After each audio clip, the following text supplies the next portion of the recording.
Welcome everyone to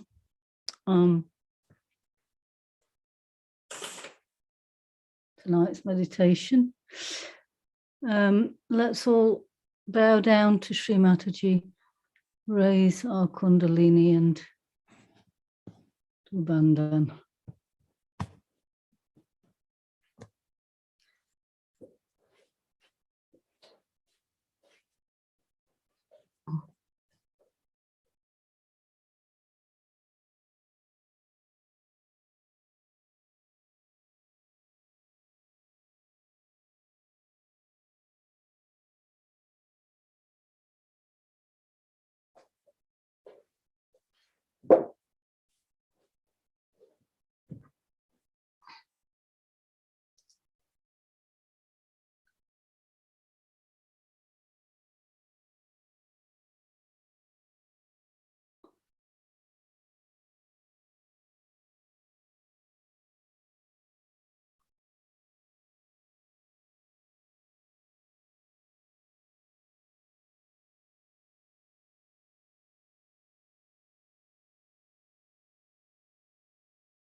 So let's all say Sri Ganesha's mantra together.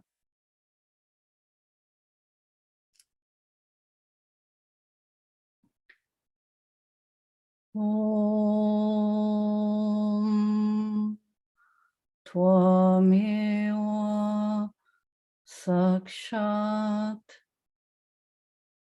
Shri Ganesha Sakshat Shri Adi Shakti Mataji Shri Nirmala Devi Namo Namah.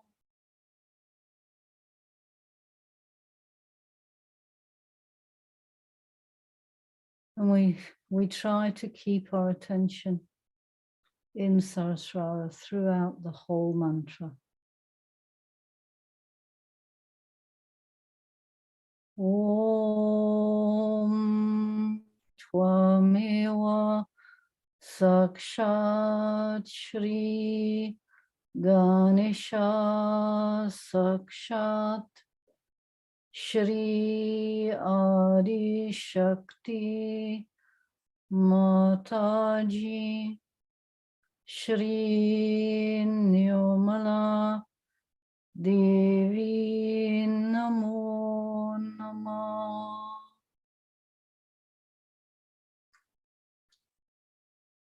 Om Tvameva Sakshat Shri Ganesha Sakshat Shri Adi Shakti Mataji Shri Nirmala Devi Namo Namah.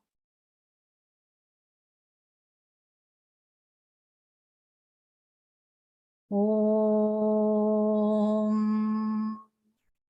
Tvameva Sakshat Shri Ganesha Sakshat Shri Adi Shakti Mataji Shri Nirmala Devi Namo Namah.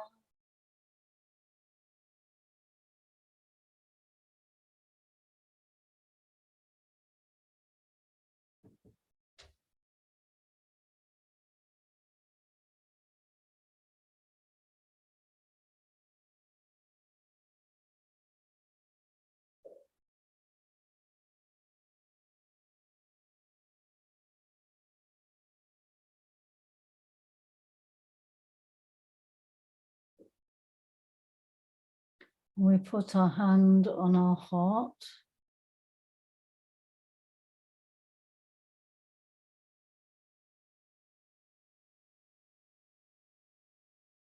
and ask, Mother, please make me sincere. Mother, please make me humble.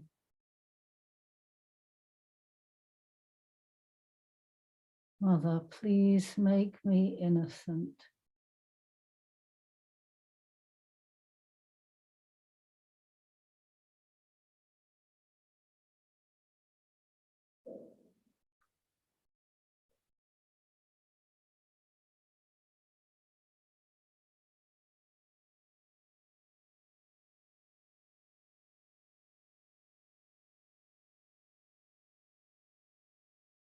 Mother, please take us deep into meditation.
So I'm going to play a video now where we go through, where Sri Mataji,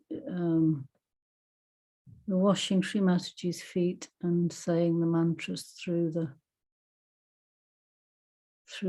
whole Sushumna.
I don't know why I've got no volume.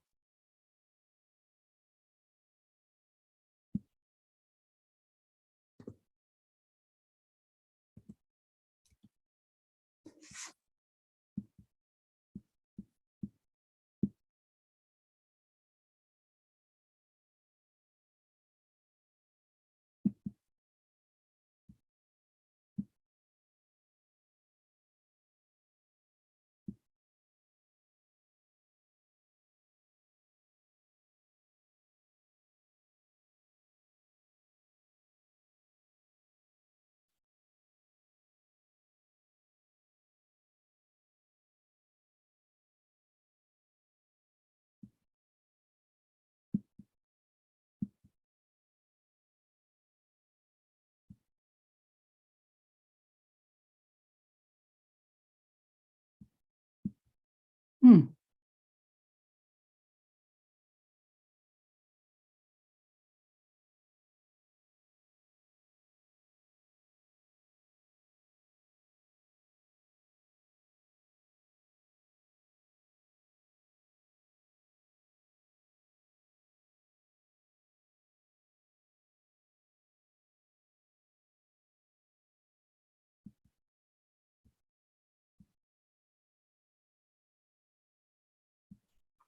So let's just stay in meditation, or just see if I can fix this.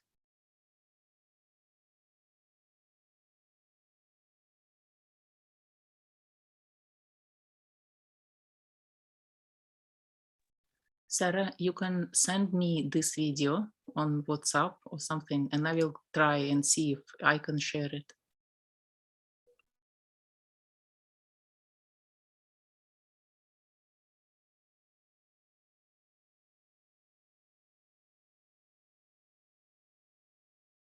Okay.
Очищаем угадали лепестки, лам-лам, очищаем негативность, уходи, лам-лам, чистим, чистим, очищаем, Шри Ганешу приглашаем, Шри Ганеша нам невинность подари, лам-лам, чистим, чистим, очищаем, Шри Ганешу приглашаем, Шри Ганеша нам невинность подари, лам-лам.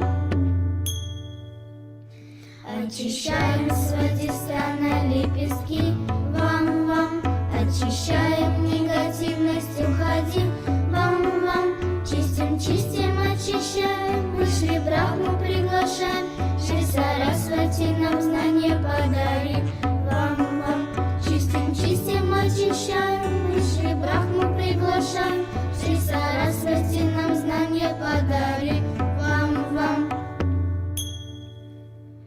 Очищаем воды на лепестки, рам-рам, очищаем негативность, уходи, рам-рам, чистим, чистим, очищаем, мы Шри Вишну приглашаем, Ом Шри Лакшми, ты нам щедрость подари, рам-рам, чистим, чистим, очищаем, мы Шри Вишну приглашаем, Ом Шри Лакшми, ты нам щедрость подари, рам-рам. Очищаем анахаты лепестки, ям-ям, очищаем негативность, уходи, ям-ям, чистим, чистим, очищаем, мы Шри Дургу приглашаем, Ом Шри Дурга нам защиту подари, ям-ям, чистим, чистим, очищаем, мы Шри Дургу приглашаем, радость сердца и защиту подари, ям-ям. Очищаем мы вишути лепестки, хам-хам, очищаем негативность, уходи, хам-хам, чистим, чистим, очищаем, мы Шри Радху приглашаем, Ом Шри Кришна коллективность подари, хам-хам, чистим, чистим, очищаем, мы Шри Радху приглашаем, Ом Шри Кришна коллективность подари, хам-хам. Очищаем магию и лепестки, хам-шам, очищаем негативность, уходи, хам-шам, чистим, чистим, очищаем, Шри Марию приглашаем, Шри Иисус нам все прощения подари, хам-шам, чистим, чистим, очищаем, Шри Марию приглашаем, Шри Иисус нам все прощения подари, хам-шам.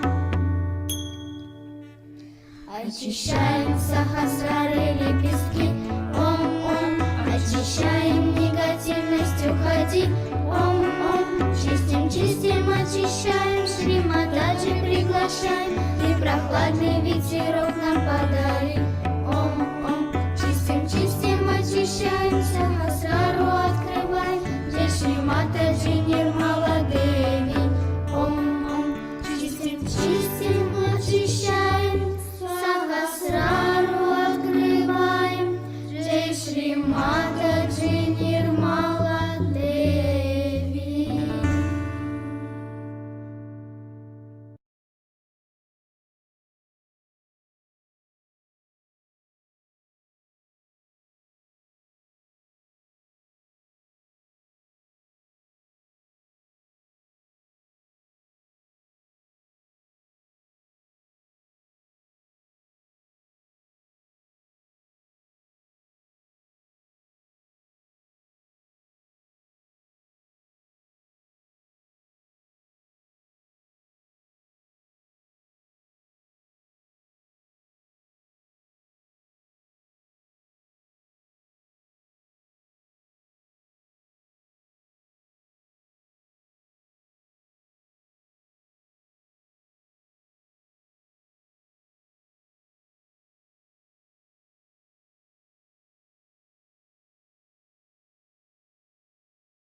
Searching for a better way to collaborate with your team?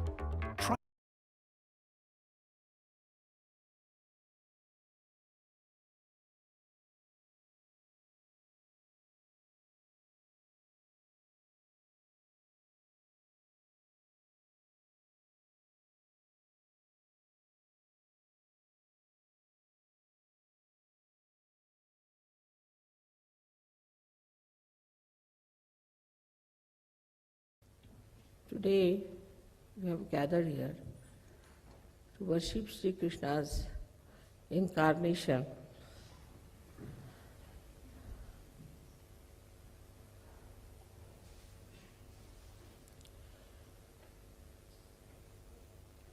As you know that Sri Krishna is the incarnation of Narayana, of Sri Vishnu.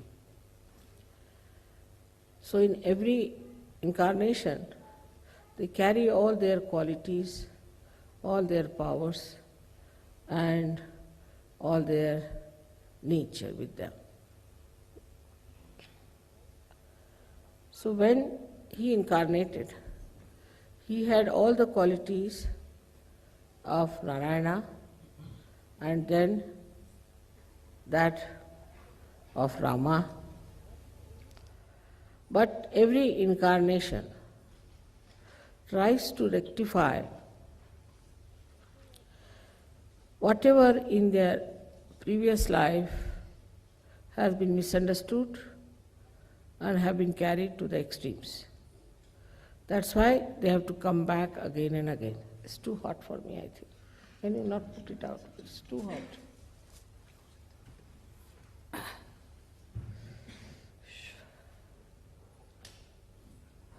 This is so bad. All right?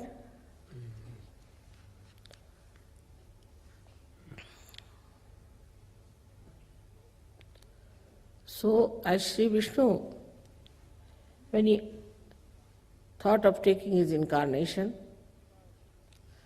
because he is the one who is the preserver, is the preserver of this creation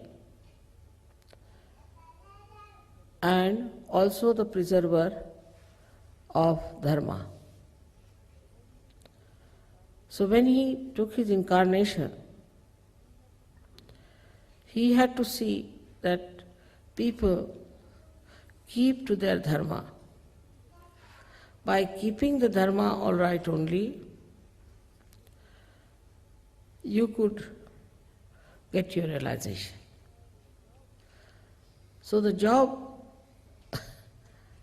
was quite difficult one, I should say, to keep people in the central path of Mahalakshmi. So by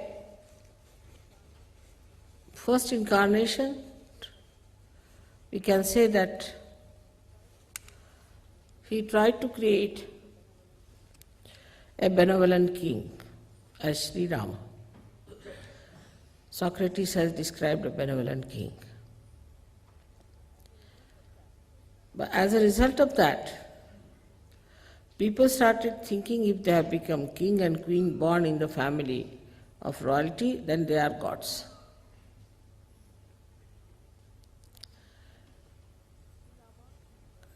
Sri Rama was the Purushottama, means he was the best among all the human beings. That means he incarnated as a human being, total human being, showing all the qualities of human beings. Like he married the Lakshmi principle, that was Sita, and then also he lived a normal married life. When he gave her up, he lived like an ascetic to show how a man should lead his life in a proper dharma. As a married man, and even when the wife has gone away, how he was leading a life of complete chastity. And he never had another marriage, though many people said that you should have another marriage. So the system that was the best to have a monogamy, he followed it. By his life he showed how a husband should be with his wife. But then later on, he had another role as the king. When he became the king, then he found out that people were criticizing him because he brought Sita back from Ravana. So Sri Rama decided to send her away from him. How many people in this world who are in power would be that sensible about that power that they have to behave in a manner that they should be ideals for all other people who are working under them for the administration, for looking after the country.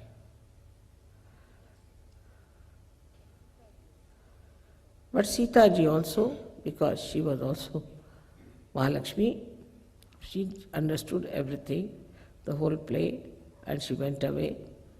And then Sri Rama also taught how to rule the people. So they say the most ideal kingdom was Ramaraj.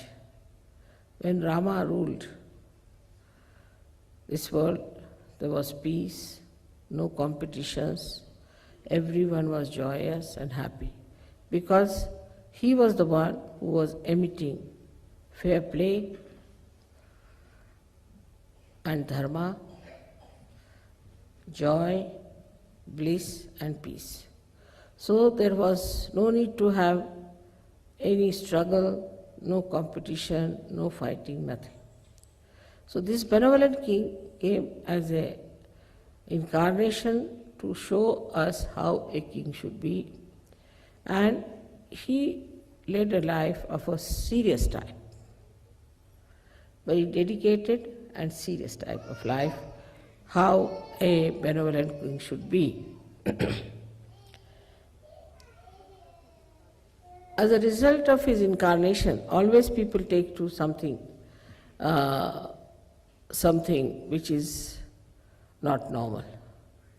So because he lived as an ascetic, people started following asceticism. We'll not marry, we'll not have our wives, we'll live like Rama, all these things they started. So asceticism grew up. Before that, before Sri Rama, all the saints used to marry, they used to have wives, they used to have children. They lived a very normal life. Only they were saints because they were very highly evolved people and they lived in ashrams, doing the work of realization and also other corrections in human beings. Now, when Sri Rama came, people thought that he was Sri Rama, so let us be like him. Because he lived like an ascetic, let us also live like an ascetic. So, this foolish idea of asceticism crawled in, and then people became very austere type, very austere. Nobody would laugh, nobody would smile. Everything was very serious, absolutely, and everything was done in a very dry manner. So many seekers did not marry. But apart from seekers, many seers and saints also did not marry. And because they had no balance, because marriage gives you a balance, they became very dry people, very hot-tempered people. And we have examples of some rishis who are known for their hot temper and their ascetic qualities by which they could destroy anyone, make them into ashes. In Sanskrit called bhasma karoti. So these qualities developed. That is the time Sri Krishna came back from Sri Rama's incarnation. He came back as Sri Krishna. Sri Krishna's incarnation came to show that this whole creation is fun, is Leela. That's why he's Leeladhara. It's called as Leeladhara. He was the one who showed that everything is fun. There's nothing to be serious, nothing to be dry, nothing to be ascetic, but the whole life is a fun. He gave this idea because people had become so austere. And then also a kind of a funny Brahminism started. Like they would not eat, they created a caste system which started developing. The caste was determined by birth, which was wrong, and they could not eat food. Then the Brahminism started growing up quite strong, and these Brahmins started dominating others. So Sri Krishna came, and he came as the son of a milkman. Huh? Cow? नहीं cow hurt नंतर झाले पण ग्वाल एक लड़के milkman's son. But they were rich milkmen, very rich milkmen. Now, that is the time, you see, the whole play was brought forth. And the play was quite cruel, I should say, because one horrible devil, Rakshasa, somehow or other, used a lady who was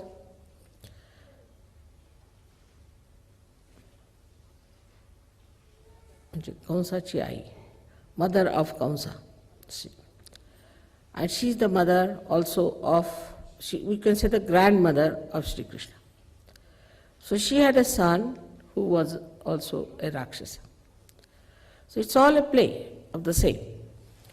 So he had an uncle who was a devil, who was a Rakshasa. And he was supposed to kill this uncle. See the play. This is a drama, or just see the drama as I worked it out. He was supposed to kill this uncle who was very powerful and who was a devil. So, in his childhood, he used to play. He used to play with milkmaids and with other ladies. He was very young. He was about 5 years of age. And he did all kinds of pranks, and he did all kinds of leelas, like he killed one snake, very big snake, a cobra, very well known cobra. And also he killed many Rakshasas and Rakshasinis with his power. In a play.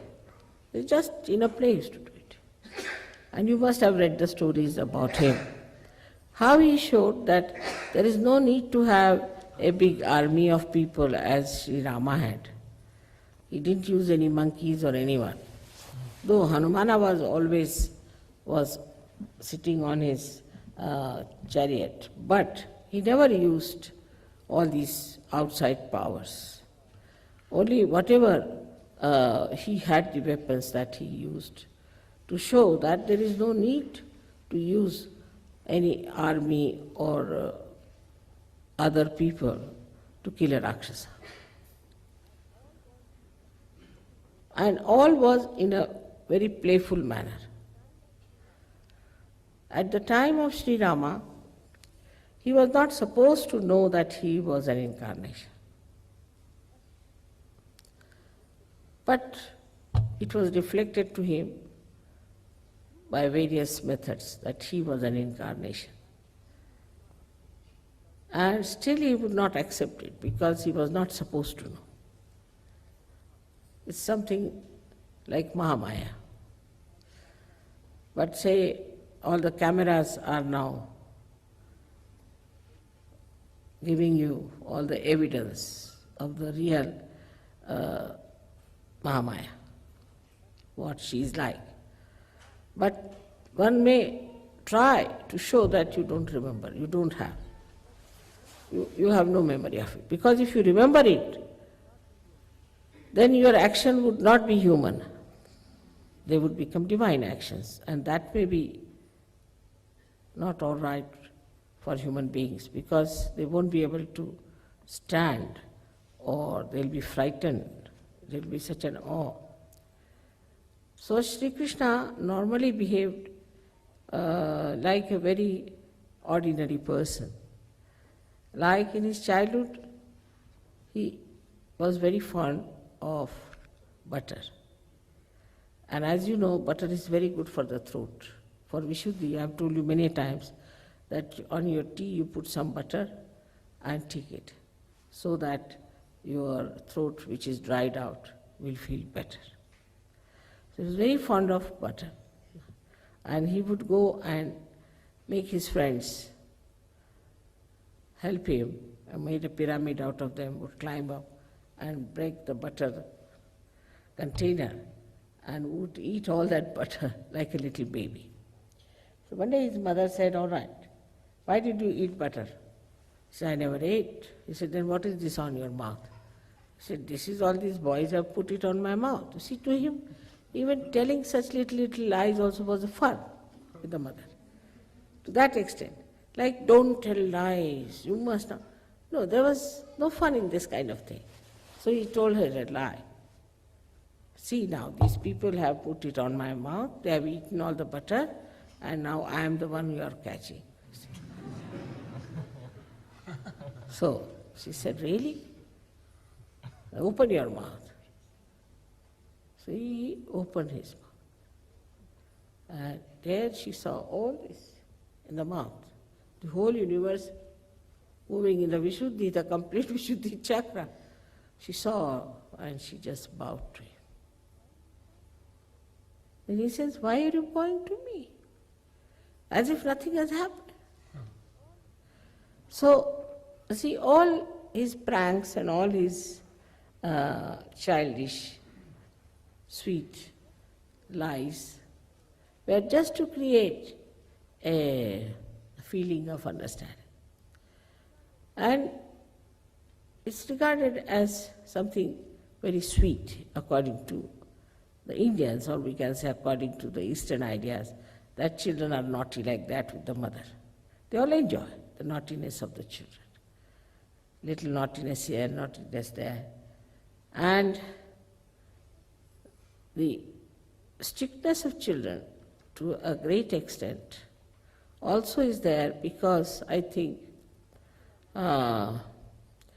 people are not attached to their children. They don't love their children. They love their carpets, love everything else, because they can sell it.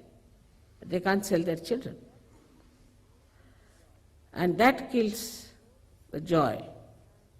So the children and the parents are separated by materialistic ideas, that this material is more important than their own children. So in his childhood, he has shown lots of pranks and lot of things, and the way he used to steal also. Now stealing is supposed to be bad. Belongs to somebody else, if you steal is bad. But he was stealing only the butter of his mother that he had made them. And he used to steal the butter of all the ladies who used to take down to Mathura, where Kansa was ruling. And this butter was eaten by all the Rakshasas there, and they were becoming very powerful. So he thought best thing is to go and eat all the butter so that these ladies won't be able to go and sell it. Also, if you see it significantly, is this that we starve our children, we starve our families just to have some money. Money orientation is there, that you can go and sell your butter to somebody. With this idea of everything to be sold out, we have to sell out this, we have to sell out that. Nothing is going to be kept with ourselves. So, the children are the only permanent liabilities. So the children are treated as if they are just burdens, while all the other things are good because you can sell it. So the whole value system, if it turns down to money, then children have no place in the family. According to Sahaja Yoga, children are more important than all the wealth of the world. And they are to be looked after that way. Of course, they should be told what is dignity is, how to behave themselves. But their little pranks are to be understood and enjoyed, because only as children they can do pranks, not as grown-ups. So they should have that much freedom to play pranks and to play some tricks on you. Otherwise, they'll become very serious people and might become ascetic. Those parents who are very strict, their children are never normal. They either are extremely perverse, rebellious, or they are quiet down, and they cannot face life. So both are of the same style, because one cannot face life, another cannot be faced by life. It's like this. Nobody can face such people. So you have to treat your children with great love and understanding, but they should know if they misbehave, then this love will be finished. So children only care for love. They don't know money, they don't know anything. So the love that is you establish in your child becomes very precious thing. So the system of Sahaja Yoga is based on divine love, and it can only work when people are loving. If they love money, if they love power, if they love their reputation, they love this, love that, and not their own children or their families, then they are absolutely losing a very big part of the society, and God knows what's going to happen to these children if you do not have love for your children. In Sri Krishna's life, you can see various things he has shown. In his, we can say, in his epic or in his biography, if you see, you will find how many facets of life he has handled with such beauty. Then in his childhood, then he goes and kills the devil of Kansa. That too, how beautifully he does it, how he kills the people who are surrounding him, how he knows their secrets, how they can be killed, shows complete brilliance and very beautiful organizing the whole thing. Now imagine one Krishna fought the whole army of that Kansa. How he must have done it? Because after all he is Virat, and all the powers that are of this all-pervading power are in his hands. He can do whatever he likes, he can play around as he likes, he can finish off anybody he wants, and it is so easy for him to manage all these things simultaneously. Then came his life when he became the king. When he became the king, he wanted, I should say, in a way that he wanted to establish people in dharma, and he needed the help of the 5 elements. So he made them into 5 ladies whom he married, so he has 5 wives. But there are 5 elements, part and parcel of his being. But he was Yogeshwara, absolutely detached in his yoga. But he had, for practical purposes, we can say, 5 wives. And there were 16,000 women who became his wives. These 16,000 women are nothing but his 16,000 powers. Because you know his chakras they have got 16 petals. And these 16 petals multiplied by the Viratas, 1,000 petals each. So it comes to 16,000 powers.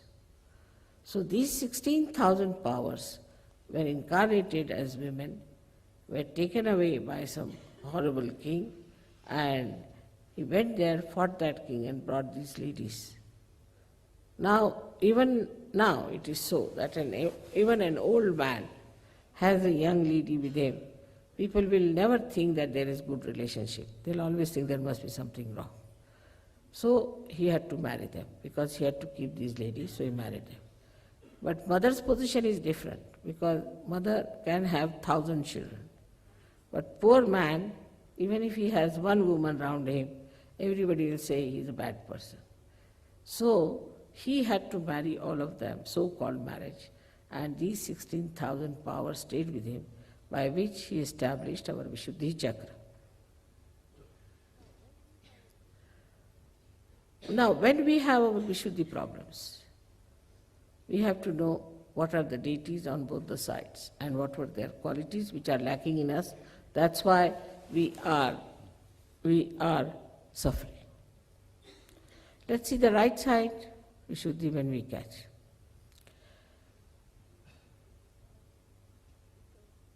Shri Krishna's essence is sweetness, madhurya.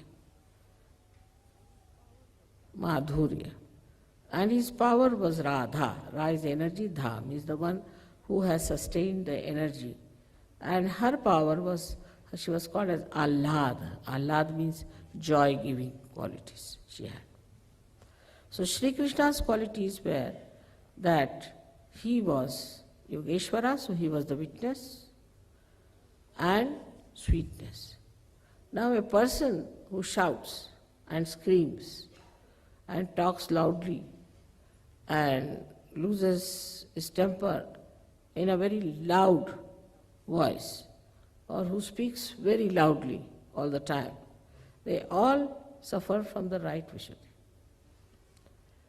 So one should understand that even when you have to scold somebody, you have to just say, what are you doing? Why are you doing like this?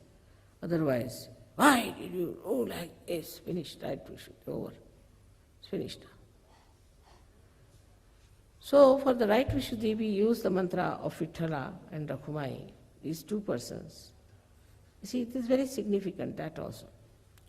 Because they say that there was a Pundarikaksh, one boy, who was serving his parents.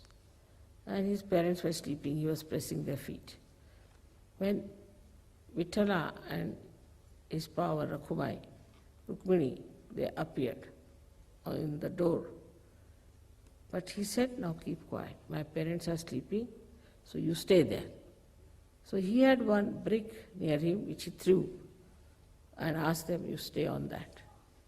So they kept quiet. They kept quiet because they are sleepy. Now this is the thing. On the right side, if you are talking loudly, if you talk too much,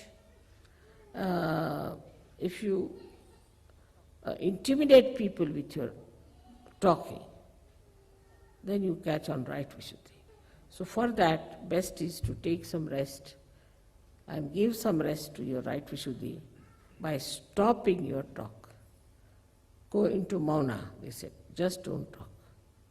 For some time if you don't talk, you will see that your Vishuddhi will be improved, your problems will be improved. So as it is the right side, what happens is that the heat starts coming from the stomach. It's all in one play. We can say not from the stomach, but actually from the liver. The heat starts rising. It first goes into the right heart. As a result, you might become a very hot-tempered husband or a father or something. You might get asthma, anything with that right heart. Then it passes on to your right Vishuddhi. When it goes to your right Vishuddhi, then you become a very irritable, hot-tempered person. All the time you shout at someone. Nobody can talk to you. If somebody has to talk to you, he has to use a barge pole in between. God knows what time he'll shout at you. Or maybe I've seen many women lose their hearing or men lose their hearing when there's somebody who is shouting at them. So shouting is a very bad thing for others and also for yourself. Because of course your Vishuddhi goes out, after some time your voice goes out, after some time you cannot talk, and sometimes they have to just keep quiet. But for others, it's even worse. Because if you use your anger in that manner, then that person might be just frightened of you, might develop inferiority complex, might become a left-sided person, might catch some boots. God knows what can happen to a person who has somebody all the time shouting at him. But the worst physical thing could be that he can become deaf.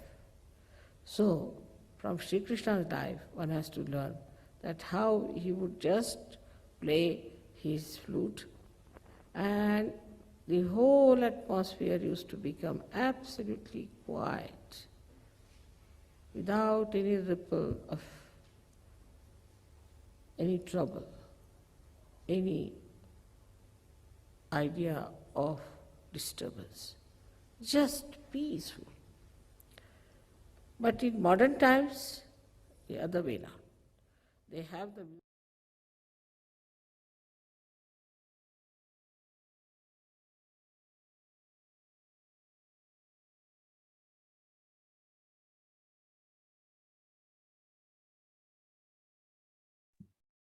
So let's stay in meditation and absorb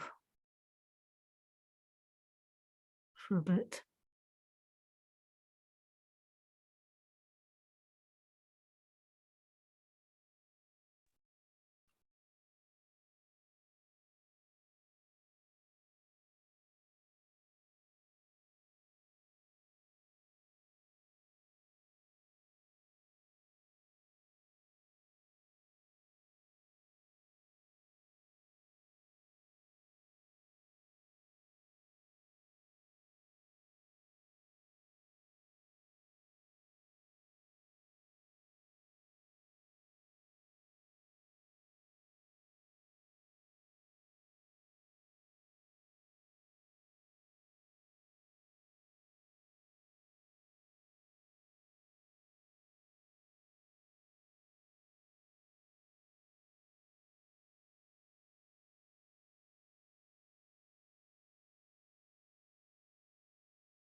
Okay, let's all bow down to Mother and raise Kundalini and do Bandha. Thank you, Sveta.